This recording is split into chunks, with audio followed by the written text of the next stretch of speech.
Hey everybody, for those who don't know me, my name's Tom. I used to go to St James by the Park while I was growing up, but in September last year I moved to uni up in Norwich, and I've been studying environmental science. And I've just finished my first year now, and Dan's asked me to come talk to you guys about how as a Christian, how as Christians we can look after the environment. And so an issue which has really concerned me during my studies is microplastics, and effectively they are very, very, very small plastics. Clues in the name, but effectively they get into the oceans via littering on beaches, people dumping waste in the ocean, and what they do is they get into organisms and they block their digestive tracts, meaning they can't eat or swallow properly, causing them to die.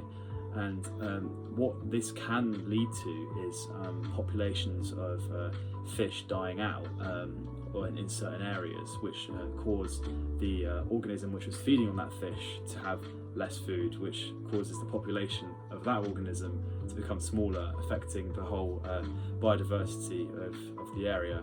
And studies have also actually found that microplastics can cause cancer in certain types of fish. A study carried out in Japan showed that these fish developed cancer because of the chemicals in the plastics in the ocean. I don't want to make this all doom and gloom. So something which I've learned this year, which can be hopeful, is that the ozone layer is healing, and that is because there has been a steady decline in CFCs, and CFCs are chemicals which break down ozone and cause ozone depletion in the atmosphere. And lastly, I'd just like to encourage you guys to keep making green decisions and better decisions for the environment.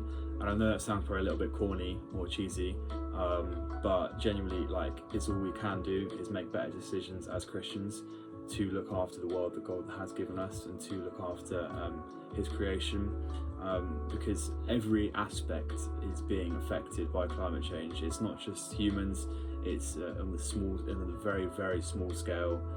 Chemical scales, insects, all animals, all of creation is being affected by this, and it's only going to get worse if we don't stand up, make better decisions, and protect the world that God has given us.